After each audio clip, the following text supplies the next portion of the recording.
So this is the syllabus. Time, my office hours, which is immediately after the class. So this way, if you have any fresh or particular questions or concerns about the lecture or anything else, you bring it in. The prerequisites are linear algebra or related to linear algebra concept, mostly at least an undergrad level. If you have a graduate level linear algebra, that would be great. Difference or differential equations, these are important. Probability and statistics, very important. We will be acquiring some of this particular technical stuff as we're moving along, but it helps if you have the background, obviously. Otherwise, you'll be pedaling and working hard to acquire some of these particular topics. Okay? Statistics, probability is extremely important. That's in the understanding of what we're doing, because you need that. However, the execution often doesn't really use, when you execute or code, you often basically limit yourself in viewing of linear algebra and differential equation, difference equations, and things of that sort. So here's the objective of this class, a student-oriented course. So we would like to enable you to become basically a participant in this activity of deep learning. Okay, I want to bring you to the level where you can actually read things from the literature, read things from the websites, look at Google and Facebook and what have you, see what they're doing, and be a participant. Not passive participant, but active participant. You'll be able to actually do things, okay, with this stuff. So we are gonna look at the architectural things. Pretty much right now, there are three dominant architectures, so-called feed-forward neural networks or convolutional neural networks. This is one branch that goes into feed-forward processing, okay? The next type will be, I guess, related to it again. It's convolutional neural network, okay? And these are doing very well in image processing, detection, classification, and also prediction. These are feed-forward networks. Often people say they are static in nature because they represent maps, but you can also view them in terms of dynamics, okay? And then the next level will be things that are referred to as recurrent neural network, where you have feedback.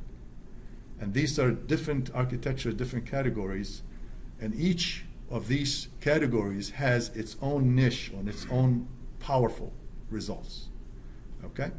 Initially, the main results or revolution of whatever activity we have right now happened with the feed-forward neural network, convolutional neural network, in performing very well in image processing and competition and what have you. Then followed with this recurrent neural network, which have done very well in speech, translation, speech recognition, mapping of sequence to another sequence, relation between sequences, and they have various forms of these recurrent neural networks. There's the so-called basic or simple neural network model, which had some challenges, and there's also a family of gated recurrent neural networks, where you use gates in the structure. And the good news is the gated neural networks performed very well in many benchmark applications, in speech recognition and translation, language translation, and what have you, okay? And that's what excited basically big companies such as Google and Facebook and Amazon and Baidu and Alibaba and all these different companies, and basically adopting this methodology in their own applications. Okay. So this course also is going to use coding techniques. We're not going to really teach you the coding process, but you either have known some coding techniques, preferably Python. If you're comfortable with it, that would be great. That would be a good stepping stone. If not, you can always pick it up. If you know MATLAB, I mean, it's not a major transition to Python, and it's a very powerful language. It's used all over, and the power of Python comes from the fact all the libraries that make any difference nowadays are all basically related to Python. So Python is the basic coding language that we'll use, but also we're targeting really the available resources, open source or open source libraries that are available in deep learning. And these open source libraries are available from big companies, Google, Facebook, and what have you. And these are resources that pretty much make the actual execution of a program or code very simple. It becomes high level, okay, in a way. So you need to be familiarized with Python, because it's the link that links all these different libraries. By the way, if you have any questions, the first day we're just exploring things, we're discussing things, I will urge you and ask you to bring things up, because maybe somebody else has the same particular question. So when we talk about platforms, there are several, or at least, or many platforms, but we'll be focusing on some select few here. Primarily for this class, we'll be using a high-level library. It's called Keras. Keras is a high-level library which is higher than the other library that are used as a back end. There's a TensorFlow, which is developed by Google, open source, available library. And Theano, which is another library that was developed by University of Montreal. Okay, and I think these two basically libraries are related in a way. They're similar. Yeah, yes? I was curious, what do you mean by backend exactly? Yeah, basically the Keras will be sitting on top of these other libraries. So the main library will be either TensorFlow or Theano, and on top of it, a higher level language will be the Keras. So can we go around and change the backend, you're saying? Yes, so you have options of selecting which backend you're going to use. We've been using Theano for basically portability in many things. If you limit yourself to TensorFlow, eventually TensorFlow will suck you in and you'll be doing TensorFlow. There's also this Keras language library supports also some other library by Microsoft, which is called CNTK. You see it here, all these lists here. And Amazon has another library called MXNet. Each one of these libraries basically claims that it has, the fastest, the best, what have you. I think our process here in my research group and teaching and what have you, we've opted for Theano or TensorFlow as a back end and Keras as a high level. Okay, and we could do almost everything we need. We're not really producing any products. So for our purposes, these will achieve a lot of things. So if you learn Keras, in addition to Theano, which is not a very difficult high-level library to utilize and use, and the good thing about all these libraries, each one of these libraries have a host of tutorials, have a host of example models. All you need, just copy that model, tweak it a little bit, and you apply it to your thing. So, You said you have experience with Theanos and Keras and stuff, but do you have experience with the PiTorch and Campaign? No, we have not. We opted not to basically mix things up, so we're focusing on those things. Torch, I think what's appealing right now is PiTorch, not Torch itself. PiTorch, which is Python and Torch. So initially, Torch was developed at Facebook and I think University of New York, possibly. And it didn't really, it has a different interface. It was not, it didn't really pick up that much. So I think Python appears to be addressing some of the, PiTorch appears to link Torch with Python. And it appears to have some maybe advantage in certain things. Okay? So, you can explore those things. There are a lot of resources. Okay? We cannot cover everything in the class. the way I viewed this class last time, I'll be viewing this time. I'll act like a coaching support for you. I'll give you basically the headlines of things. We discuss things to the point where you're able to dig in more with the resources. So let's see what else we can do here.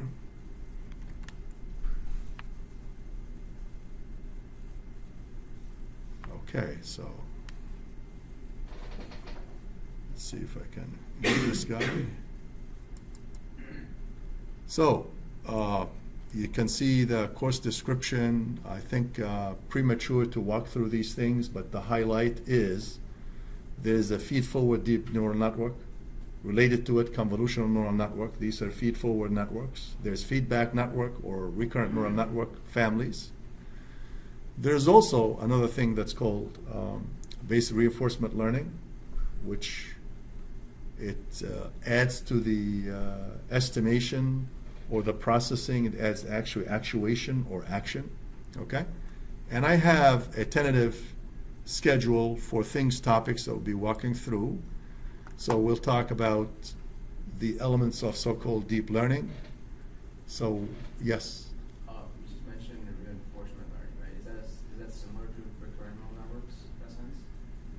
Well, it's different. It has its own unique thing, yeah. We can't talk about it right now, but this is the headline of what it is. Yes. So reinforcement learning, in addition to just basically being passive and sensing, you act with sensors, you get some measurements, and you do processing. What I mean by processing will be detection, classification, or prediction. So you have some image, you have some speech. You want to detect something in the speech, you want to classify it as John's or somebody else's, okay, and you want to make a prediction. If somebody says a word, you want to know what the next word is. So these are the processing things based on sensing activities. Reinforcement learning concept says my module, my network, my neural network can actually deal with the sensor, receives the information, detect the information, classify it, and what have you, but also I want it to make an action. So there's an action in response, which means in this scenario with reinforcement learning, you're basically not passively sensing information and classifying and predicting it. You're taking also an action, the information. So that's at least one form. There are many other forms of neural network. We're not going to cover everything. Every day you look at so-called archive.org, which is a website where people can archive recent results. Something like happens today. Every day they have things published about reports from various groups, okay? And basically, you'll see all form of wrinkles or modifications or networks that deal with particular applications, okay? So when you are looking at deep learning, there are two philosophically viewpoints of it. There's one basically which says, okay, I'm going to be an applied person, applied deep learning, meaning that I can learn all these coding techniques and all this stuff, and I can have a code and I can have an application, okay? And I'm going to go know little about the nuances and the theory, okay? So you could do this one with the libraries. Anybody in a week, they'll basically legitimately, they can apply things and they have data and they can process the data, okay? What we are after, we're not just after we're pushing buttons and basically getting results and having the code and do it. We have to understand, okay? Why do we need to understand the details? Because when you face a new problem, you need to tweak whatever you've got and modify it and address the new problem. So if you don't have any deep understanding of what's going on, okay, you cannot do that job. So you'll be a person who can apply existing material, okay, or existing codes or existing methods, okay? A technician, not an engineer. So we'd like to actually go to the level of become an engineer where we say, okay, I understand the coding, and that's very important in empowering you to actually see results in experiments, but also you need to understand if you make any changes, what these do to the system, the performance and what have you, and if I face new data, new problem, I need to adapt what I've learned, okay? So we'll have things on the class website, which you're all familiar with. We would like you obviously to attend and be participant in the class. Remember, I'm going to view this class not a regular passive class where I give you lectures and you go and you get your homework. I'm going to have you as a participant, meaning that I expect you to come and tell the class and us about maybe new things you found on the internet or things that maybe we didn't cover or things of that sort. So you want to be an active participant. Okay? So in the class format, we're going to have 3 assignments, which are a little bit beyond the homework. It's not a homework, it's like a mini kind of small activity project, which requires understanding of a problem, data set, and applying eventually some coding to it, okay? And so these are 3 problems, and I staged them so that the first assignment is like 10% of your grade, the next assignment you go up 15, and the third assignment will be 20, okay? And there's a midterm equivalent, which could either take the form of a presentation of some current paper that may be assigned to you with coding and what have you, and validate that paper and show that you have deep understanding to bring yourself up to a level where you say, yes, I am a deep learning participant, okay? So that's a 15%. So obviously 15%, because by the time you have those 3 assignments, you should have comfortable knowledge of being able to do the job and also reproduce it. Yes? So you said you should have knowledge by then, so are you just telling us that 3 assignments are before the midterm? I'm sorry? Are all 3 assignments before Yes. the midterm? Yes. Yep, all the assignments. So this is an order like that. The midterm will have it basically as sufficiently, the midterm sometime when it's comfortable. We finish all these 3 assignments and then we take the midterm, okay? And the midterm, in the past, we opted for having the midterm becomes a larger project, which based on the prior things just extend the projects. And it uses your 3 pre-projects. So it's like almost like a combination of the techniques that you use for these projects. And then, of course, the final term presentation and project is going to be on the finals day. During the finals day assigned by the university, we're going to use that period for have your presentation, and by the end of that day, you're going to have your final report. And the 3 projects, as I mentioned here, the assignments, each one will deal with a different architecture. So initially you deal with some either deep neural networks or convolutional neural networks and recurrent neural networks. So we'll have to select how these things are in the assignments. So you have each one of these architecture, you get a flavor, a taste of how it is. And then the so-called midterm equivalent, perhaps the combination of those or a selected paper from the literature. These papers are not going to be very difficult. They're going to be something that is within your knowledge base and your capabilities. It's not going to be beyond that. You're selected to enhance your knowledge and capability. Any questions? Any questions? Any further questions or comments? Yes? Are the projects like team-based or individual? It varies. Okay. So it varies. So we'll be announcing this one the first weeks or something, okay? So we'll see. It depends on how they are staged, yeah. Okay.